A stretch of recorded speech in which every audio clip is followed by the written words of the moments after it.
Hello, viewers, and welcome to yet another Warhammer 40,000 Conquest video production.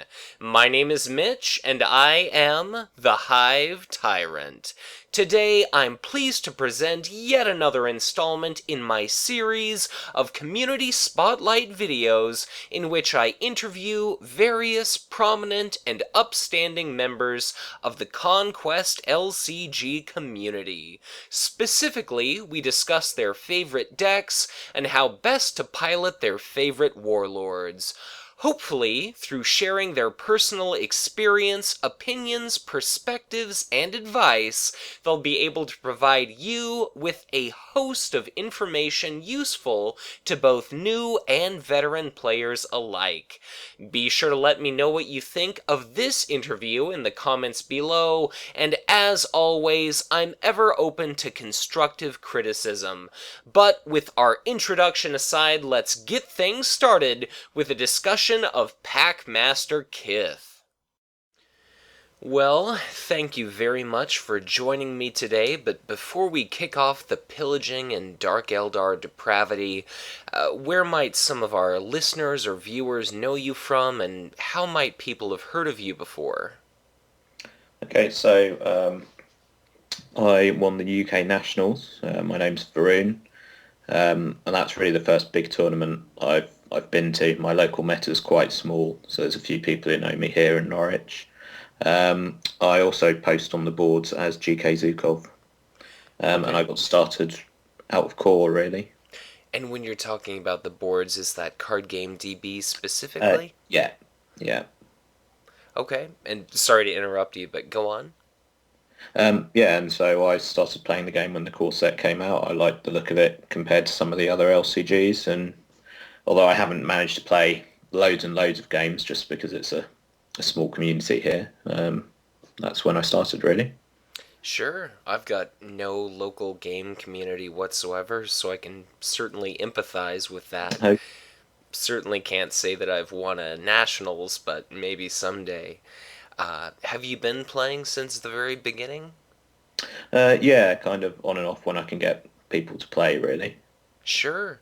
Uh, Well, out of all the different warlords we've seen so far, and out of the 7 different factions of the core set, what was it in particular that drew you toward the Dark Eldar, and specifically Packmaster Kith? to be honest, when I first started playing, we were splitting a collection between three of us, so I only had access to a couple of factions. And I quite liked Kith's play style, especially the way that if you're denying cards, you're also drawing a lot of cards, which reduces the variance in your deck, and it just felt like I had more control over what was happening, really, and wasn't too reliant on specific cards. Sure, I suppose did you have much say as to which factions you got, or like did A you... little bit. So I ended up with Dark Eldar, Eldar and Tau at the beginning. I've now got my own collection, so I've been playing a lot with some of the other warlords too.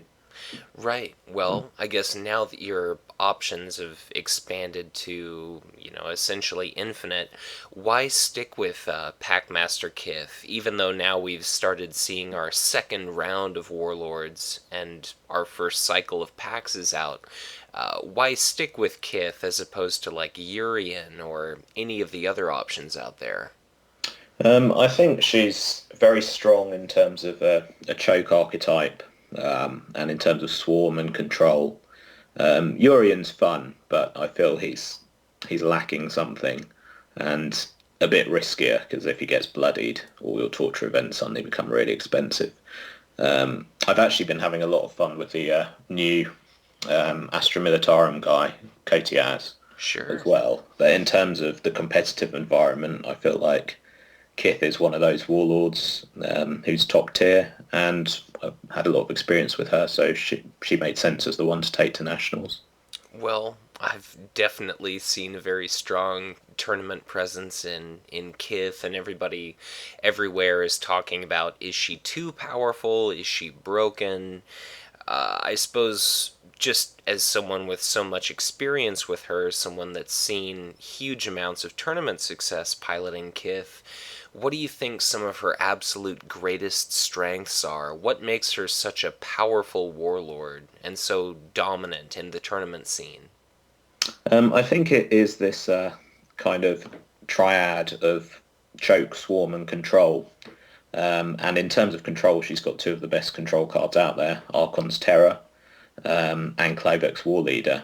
I've actually found the War Leader to be much more useful out of the two lately, but they can neutralise a number of problematic units. And then because she has the ability to choke using cards like Archon's Palace and by putting out a strong command presence, that increases the value of her Chimera. So I think her Warlord ability is quite key to this. The less cards and resources both players are playing, the smaller the game becomes, and the more important every single Chimera that she generates for free each turn is, and the bigger an impact it has, and the bigger an impact that something like a Clivex War Leader has as well, if there are less units on the board. Definitely. I mean, earlier you talked about, choking out your opponent, but it's kind of that 1-2 economic punch where you've got so many very high value cards to draw from, and you're starving your opponent so much of all the different tools and instruments they might have to use against you. It just seems like it makes a really powerful combo. I suppose, do you feel like Kith is too powerful? Or do you feel like in time the game will adjust itself so that we see a little bit more competition? I don't think she's too powerful. It's a bit hard to tell at this stage, but we've seen a lot of Eldorath winning competitions. We've seen a lot of Kato and Ragnar winning as well, and the other warlords have had a smattering of victories too. And I think she's certainly got vulnerabilities. The Chimera Swarm and a lot of her other units are vulnerable to global damage and ping damage. And I think cards like Archon's Terror will lose some power as more uniques come out. And I think Tyranids will make a big difference as well. So I think going forward, I can actually see it being quite difficult for her post-Great Devourer and some of the spoilers we've seen going forward. Well, I definitely think that would be probably best for the long-term health of the game, but even just considering how new Conquest is, it's nice to see, even nowadays, we're starting to hear stories around the forums about Kotiaz and Zogwart starting to make more of a presence, and I just love the aspect of these living card games where as the card pool grows, as the meta constantly changes, it's this constant shift, this, dynamism over time as opposed to some enormous box set once or twice a year, something like that. But before we get into kind of picking apart Kith, do you feel like there are any specific warlords that she really does well against, where starting off the match, you already feel pretty confident in your chances at winning? I think one of the reasons actually for her success is that one of the other strong and popular warlords is Eldorath. And Eldorath struggles against Swarm because he lacks any kind of AoE or global damage. So if Kith can get the Chimera going, she usually just overwhelms him. That said, the loss I took in the Nationals was against an Eldorath deck, so Eldorath can certainly beat her. But yeah, I would probably say Eldar just because of that lack of AoE. But they're obviously a very good faction in other terms, and they have their own kind of command presence that can make the choke harder. Sure. Well, the Eldar are definitely a faction where it seems like you're paying a lot for the stats you end up getting on your units, so I could see that being a tough matchup for them for sure. Are there any other factions or warlords you feel fairly confident going up against? I think, to be honest, I'm happy with most warlords that I face. A lot of people talk about Kato as if he's the nemesis of Kith, but I think Kato has his own vulnerabilities, especially if you can bloody him. and I feel he's one of the easier warlords to bloody. Um, so I think a lot of it depends on the player and the build. Yeah, I wouldn't say there's anything where I think, okay, it's going to be a walkover because of the matchup, though. Well, again, that's probably a good thing. Yeah. And I suppose, a lot of the reason people think Kato makes a good matchup just because he's so strong in an economic sense. Yeah, and his ability is a good counter to things like Slift Mercenary as well. Um, and he's got a lot of answers to different questions. He's got things like Indomitable, things like Fury of Sicarius. His Chosen as well are irritating because they can kill Incubus Warriors or Chimeras just by turning up, really. Sure, and a decent selection of area effect units to Yeah. boot. I suppose, of your two faction choices for allies, who do you normally go with? Is it Eldar or Chaos that you generally favor? So I've always gone with Eldar, and that's particularly true at the moment because I think the Warlock Destructor is a very good card. And it also helps to mitigate in some of those matchups where people do a lot of global damage, like Cacophonic Chorus type things. It's a good sponge for that as well. It's cheap, it comes with a hammer. And I like Superiority for pushing the choke a bit further. Well, I suppose, have you ever bothered allying with Chaos or given that much of a try? I haven't really. I've played against a few Kith Chaos decks, and the final at the UK Nationals was against a Kith Chaos deck. And I can certainly see the appeal of Cacophonic Chorus or Warp Storm. It's a good counter to Kith Eldar, in fact, both those cards are. And of course, in terms of, while they lose superiority in terms of sheer hammers, the Chaos Fanatics do come with the 2 hammers for 2 cost. Right. But you lose the Destructor, which I think adds a lot of punch and superiority. Well, and I apologize again for cutting you off a little bit there. But any other Eldar cards that you feel worthy of inclusion? So I have sort of tried out Foresight, and actually my current version of the deck uh, does have a Foresight in it, which can be occasionally useful, especially with Kith, Kith's vulnerability to certain planets, which she doesn't really want triggered. Aatrox Prime can be problematic, as can, I've forgotten the name of it, the one that gives you resources or cards if you've got less units. Is it Taris? I would have to take a look at it. But yeah, so there's Foretell is useful.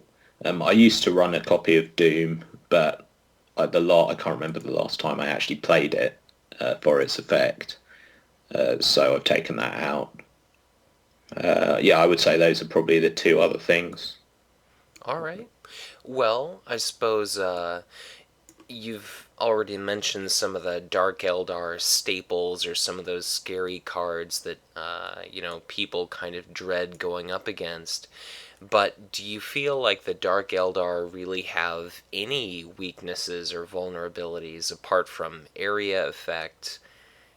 Is there really any warlord or faction that does a reasonable job of kind of countering Kith? So yeah, in terms of the area of effect and global damage, some of the Chaos and Orc pairings can obviously output a lot of spam damage, as it were.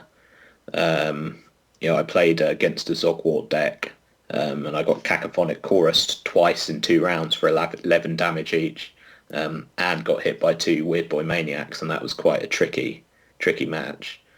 I could definitely see that being a little difficult to distribute.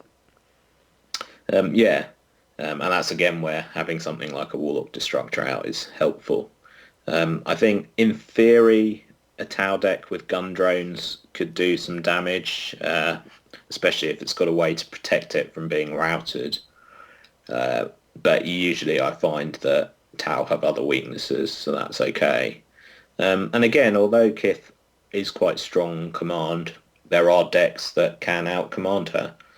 They don't have access to Archon's Palace, so they can't shut you down in that sense. But in terms of sort of cost to hammer ratio, she's not necessarily at the top, and that's why I think being able to use Slith Mercenary well makes a big difference. Because if you take that out of the deck, then there are a lot of decks that actually can produce more hammers in the early game than you, and sort of gain dominance that way.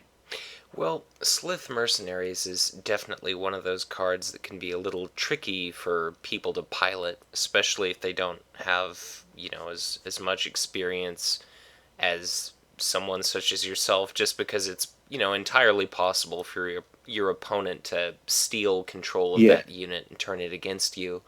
How do you feel it's best used? I think it's kind of hard to outline a kind of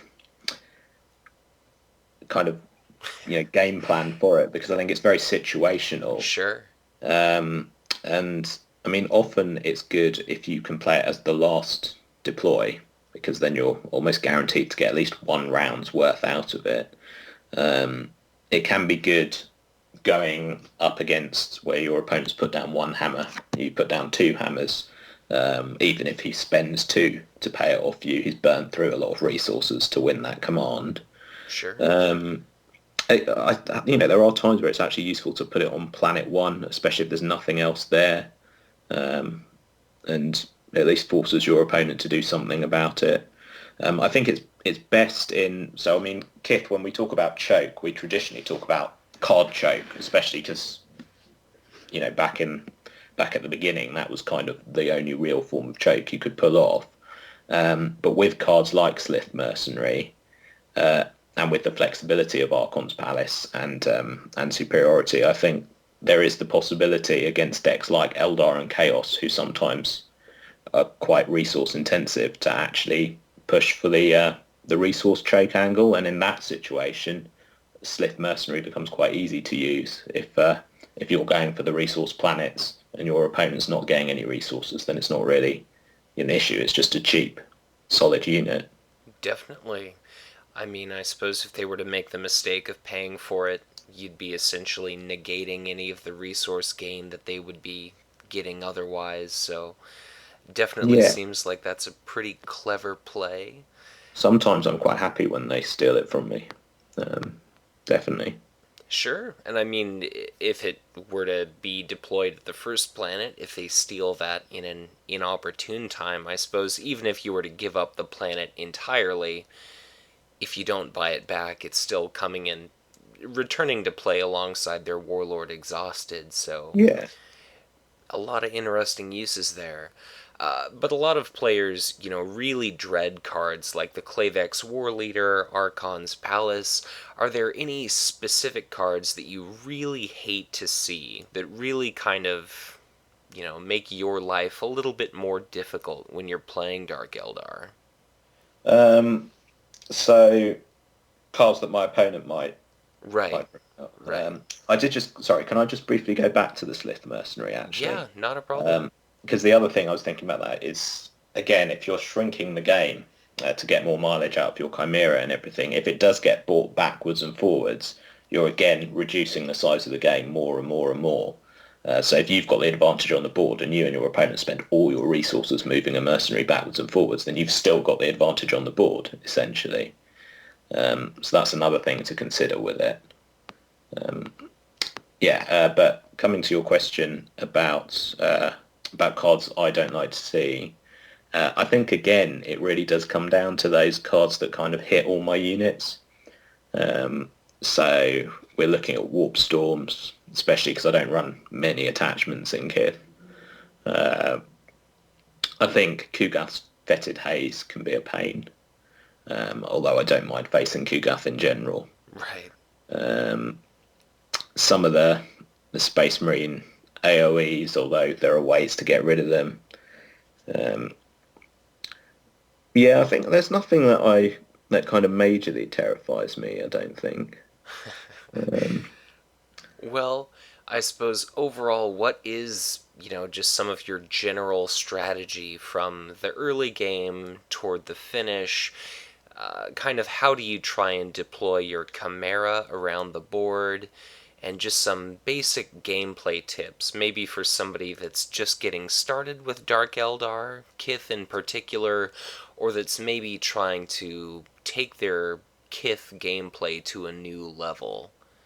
Okay, so I think the first thing is to kind of use your hammers as efficiently as possible in the early game. Um, so your ideal situation would be on any given planet to have deployed one more hammer than your opponent. You don't want like four hammers and they've got zero, because that's Sure. a waste of three of them. And I think kind of sizing up the planet flop and the matchup and potentially deciding whether to focus on cards or resources. Because a lot of the time, and I think again it can be one of the mistakes that people make against Kith, is they try and spread out, and then if you can lock down cards, for example, it doesn't really matter if they're getting a load of resources, or vice versa. Right. So almost kind of pick which one you think is going to be really important. And that might be because it's the one that's hardly any of on the board. It might be because you know that your opponent desperately needs one rather than the other due to their deck. Right.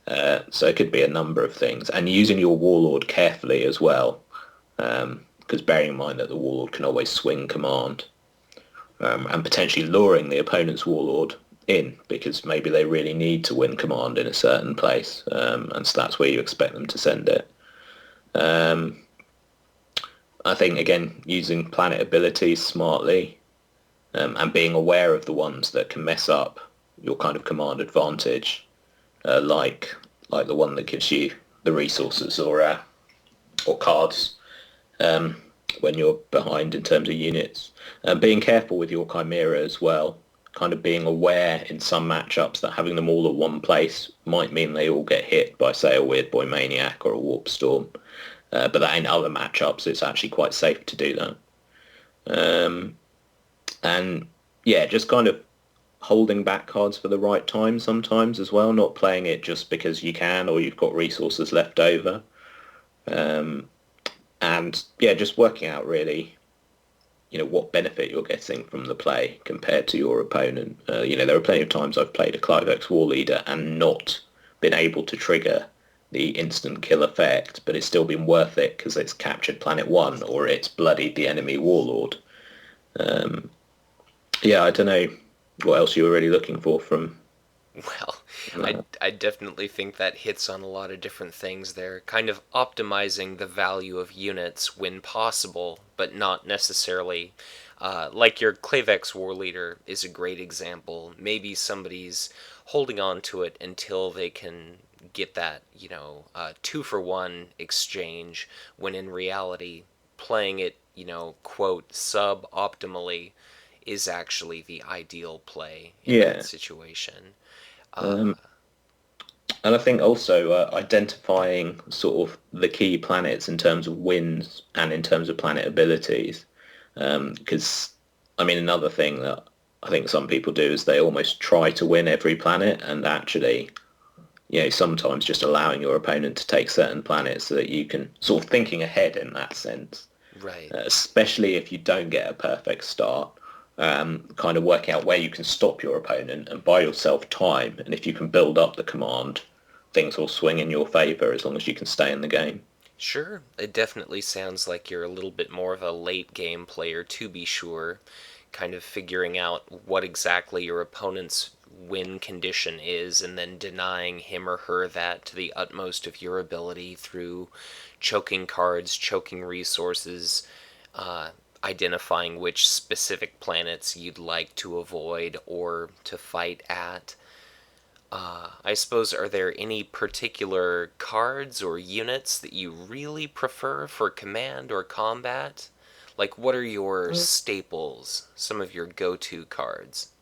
So, one of the things that I quite like about Kith is that although a lot of people do refer to her as high variance, I feel that I'm generally happy to see most things in my opening hand, and that she has that flexibility to go down the card route and benefit from picking up lots of shields and denying the opponent, or to go down the resource route and drop some heavier things like Clivex War Leaders.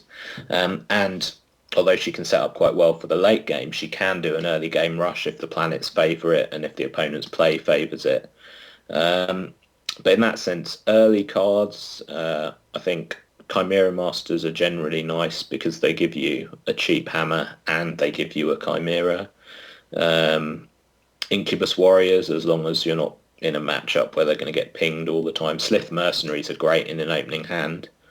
Even against someone like Kato, you can potentially get that early command before he can start generating his resources. Right. So I think, yeah, stuff that's just efficient in terms of hammers. But I quite like the Bloodied Reavers and the Warlock Destructor because although they're not 1-for-1 or 2-for-2 in terms of hammers, they've still got a hammer and they pack a lot of punch. You know, drop one of those, an early planet, and it can really cause your opponent some headaches. Chimera Den's obviously a card that gets talked about a lot, and it's nice to get one of those fairly early on, though I don't think it's crucial. How much of a difference do you think that signature support makes? Like, does it dramatically change the outcome of your games or how you play? I think it gives you a lot more flexibility, especially in terms of assassinating enemy warlords. And it does push you towards wanting to play cards like Chimera Master, and also just keeping your Chimera alive, because then they become a really big threat. But I wouldn't say it fundamentally changes things. And especially if you haven't drawn any Chimera Masters, then you're just getting the natural Chimeras from Kith, and a smart opponent will try and take them out. And but then that can work to your advantage as well. Yeah, I think one of the biggest things it does is really be able to threaten Warlord assassination. But in terms of the early game, I would almost say the Archon's Palace potentially has a bigger impact a lot of the time, because that can lock down cards or resources completely. Because if you can win command, in terms of hammers, even your opponent sending their warlord somewhere isn't going to get them any cards or well, you know, whichever one you're cutting off, because you'll use the palace there. Sure. So I would say that probably I feel that has a bigger impact, though that might be to do with play style. Well, and definitely the earlier you see the palace, you know, the more dramatic that outcome is going to be over the course of the game. Yeah. How about Kith's signature attachment? Do you generally use that for shielding or more for its combat ability? I would say 95% of the time it's a 3 shield. And on the one or two occasions I've used it as an attachment, it hasn't really been crucial that I use it as an attachment, as it were. So yeah, it's 3 shields most of the time. And, And or go on? I was saying, and in a sense, if you've got the kind of numbers of Chimera out that are going to actually make it a useful attachment, then you're probably in a pretty good position anyway, and you'll want the shields so that you can protect, you know, Kith or other key assets. Right. It'll keep the swarm alive. Well, and just from talking to you so far, I was also wondering, do you ever use much in the way of ranged units from either Dark Eldar or Eldar? So no, not at the moment. I did in the early iteration of the deck use Altan Sar Rangers for a while, and even Mandrakes right at the beginning. But I felt that actually they don't. Well, while they were nice to have as an option, as were some of the mobile things, there's just so many good, cheap units there. And then you want your 3 Clivex War Leaders as the more expensive ones. You want your hammers with things like Slith Mercenaries and the Rogue Traders, Void Pirates, your Incubus Warriors, and then the kind of efficiency of Bloodied Reavers and Warlock Destructor. There really wasn't any space to put in any ranged units, and obviously the ranged units are more expensive as well. Sure, and it kind of doubles up on the, investing in frail and fragile units that are potentially equally vulnerable to area effect and splash type damage. Yeah. I suppose, do you have any, favorite card combinations or any tricks that you try and use when you can? Any, favorite plays? Um, I really like Siren Zithlex as a card. It's not really a combination, it's just a card. I find, It does enough that it might as well be a combo. yeah, I quite often deploy her at a planet like Aatrox Prime. Something that I think is going to be problematic to kind of lock it down. Right. Although you've got to be a bit careful because some warlords can just go and solo her. But if she's got any kind of backup, she'll lock down the planet. Um, so I think, but in terms of combos, I think it's again. I think one of the strengths of it is that it's not dependent on drawing particular cards together. Really, Siren's Ithlex is good in a number of situations, as is the War Leader, as are the Mercenaries. And there's the odd situation where one or two of your cards might be dead, but it's not the end of the world if it's, if you're drawing enough. So I don't think there's a particular kind of combination or anything that sort of kicks off and that's it, game over, as it were. Sure. Well, just because it's always, fun to talk about memories that stand out at the forefront of our minds when the stars have aligned and everything's gone particularly well for us, like maybe if we end up winning nationals or something like that. Do you have any favorite memories or gameplay experiences piloting Kith where, everything worked out, you drew the right cards at the right time? Anything really stand out in your memory? I mean, that game that I've mentioned with the two cacophonic choruses, that was satisfying because I managed to hold out through it and beat Zogwart because he had to exhaust both times for the cacophonic chorus, so that did leave him vulnerable. Sure. I think the semi-final I played against Eldorath was a really interesting game because he had the early command advantage. He played a couple of superiorities and I think a foresight as well. So round one, I actually didn't pick up any cards or resources. He got them all. And so that was really clawing my way back. And that was a game where I had to identify the planets that I could hold him at, get some presence on the board. And that's where the efficiency of, having units that have a hammer or two and can hit really hard mean that I can get more out of them before they go down and they can do more damage to the opponent between the command and the combat. So I think that was an interesting game. The final was the one time I actually remember playing a Suffering, which I played on my opponent's Siren's Ithlex, which meant it couldn't hit, and then I was able to kill it at Planet 1. So that, I guess that's another memory. Sure. But yeah, to be honest, I've been playing quite a lot of some of the other Warlords since then, so my memories become a bit blurry. Not a problem. Know thy enemy for sure. I suppose you haven't really mentioned Archon's Terror much. I assume you do use that event? Yeah, it is in the deck 3 times and always has been. And while I do think it's a very good event, I have found myself not using it as often. I think, obviously you've got a limited amount of resources, especially if you have really pushed for cards, then it's even more limited. Right.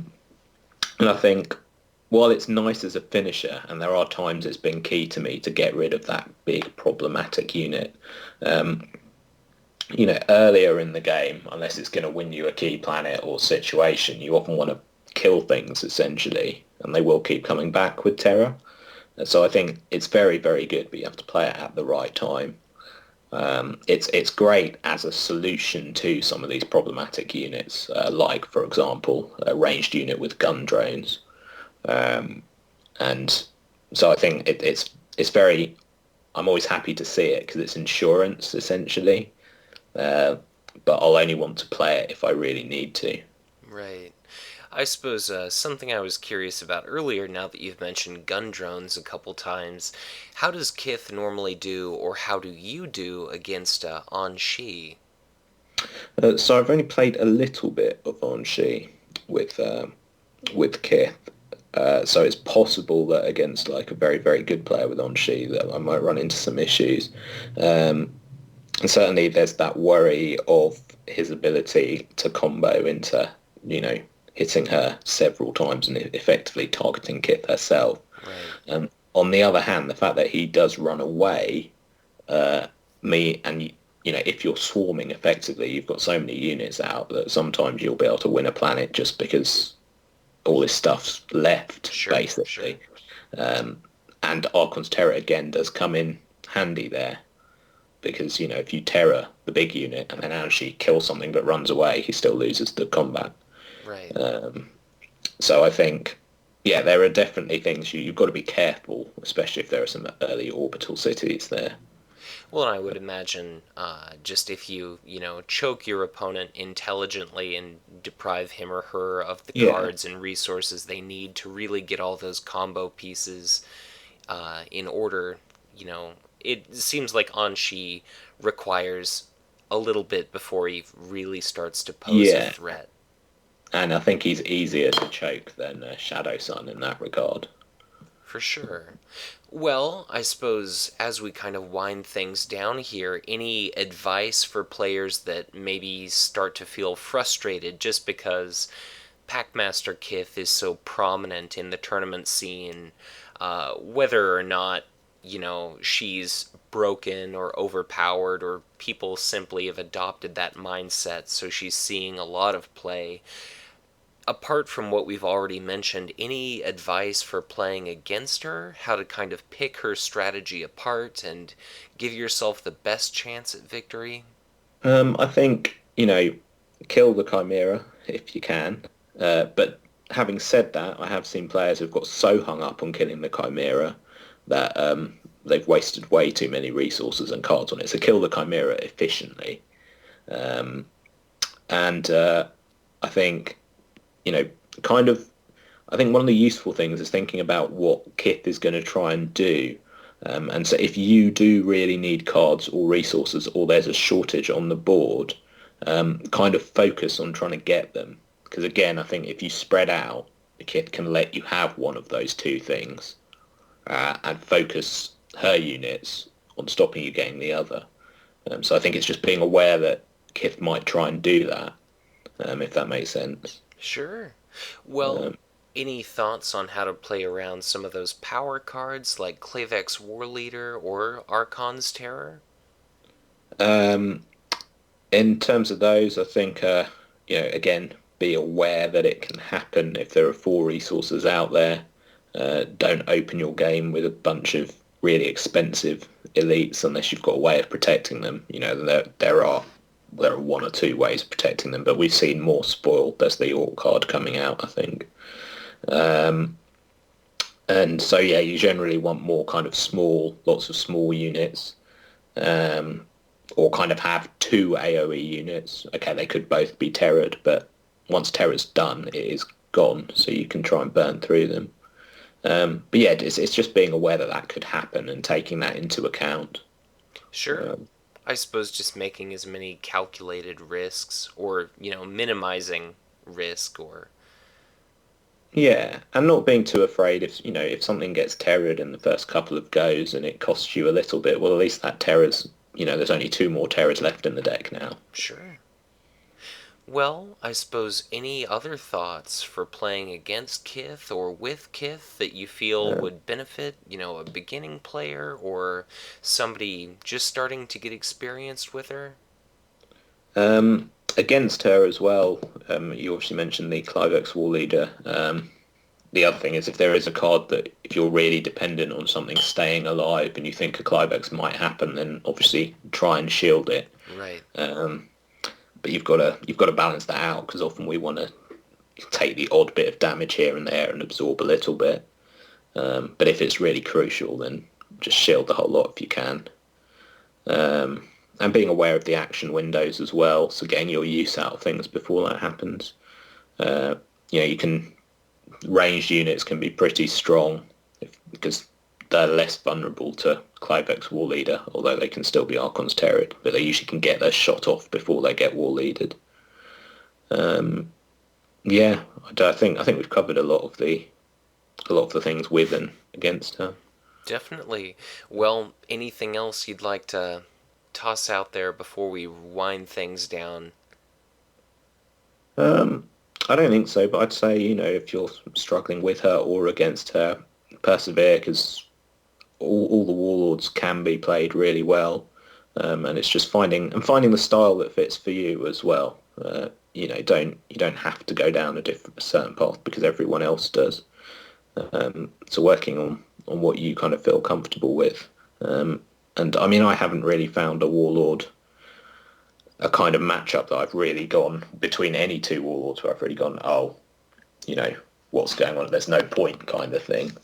And I've also found, although the game can swing if you get an early advantage, I have found you can come back sometimes. You can come back, and there's always that avenue of killing an enemy Warlord. So there are a lot of ways back into the game, even if you feel kind of shut down. Sure. Making sure you don't, throw in the towel a little too early or prematurely. Yeah. I think you can definitely play around her, and you can definitely get resources and cards still, and work with what you've got. Because I know that some people can get frustrated by I've got no cards now, I'm not really playing the game thing almost. But there are plenty of ways to counter it, and I've seen a lot of decks been able to beat Kith. She hasn't won everything.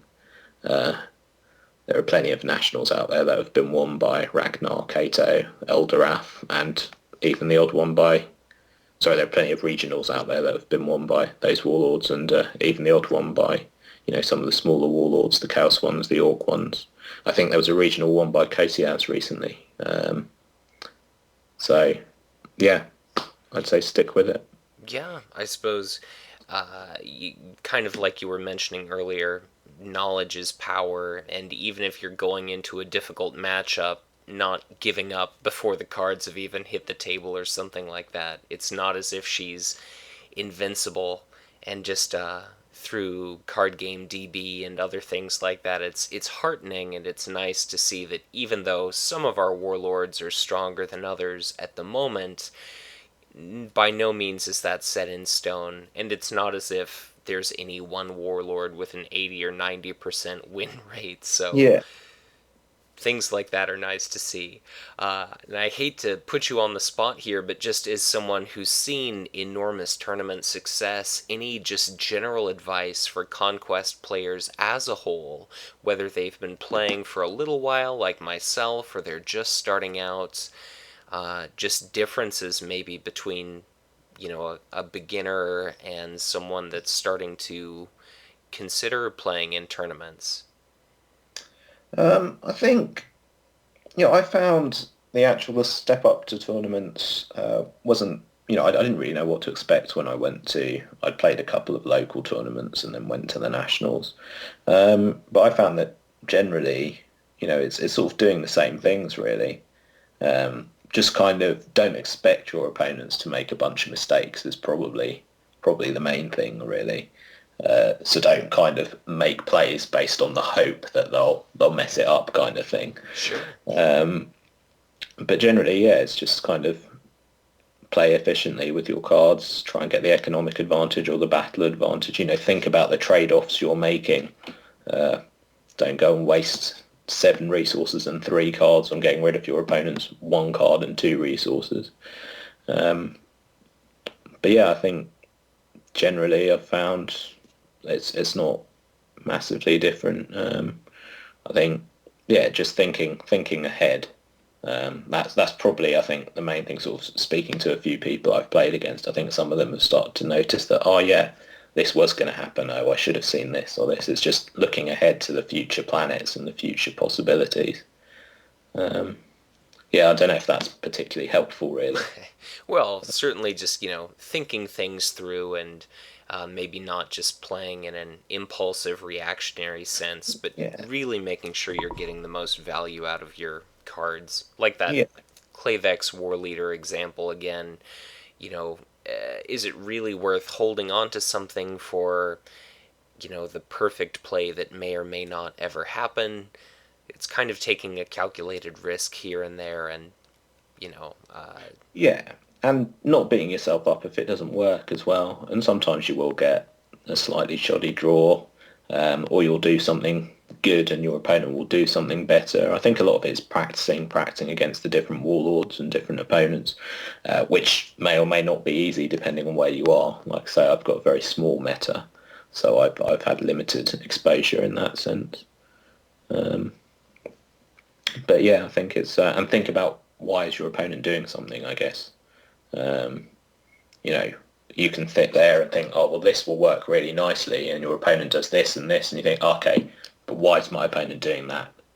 Don't just assume he's done it because it's as a mistake, as it were. There's probably something behind it. Right. Maybe trying to counter that. Well, I suppose that probably does it. So, unless there's anything else you'd like to toss out there, thank you very much for your time, Varun, and I really appreciate your coming on. Okay, thanks for having me, and good luck with the show. Thank you very much. Well, with our interview having come to a close, I'll just conclude this video by saying thank you once again for watching, and be sure to leave a comment sharing your own thoughts, opinion, perspective, and experience when it comes to Packmaster Kith and the Dark Eldar faction as a whole. Interacting with viewers like you is the absolute highlight of creating content for this channel, so please take a moment to let me know what you thought of this interview and which warlord you'd like to see next. If you know someone that would make a good candidate for a future video, feel free to share. But with that said, if you enjoyed this video, be sure to hit that like button and subscribe to my channel if you have not done so already. Contact me directly or keep in touch via social media if you'd like. But in any case, thanks for watching and check in again soon for ever more Conquest content to come.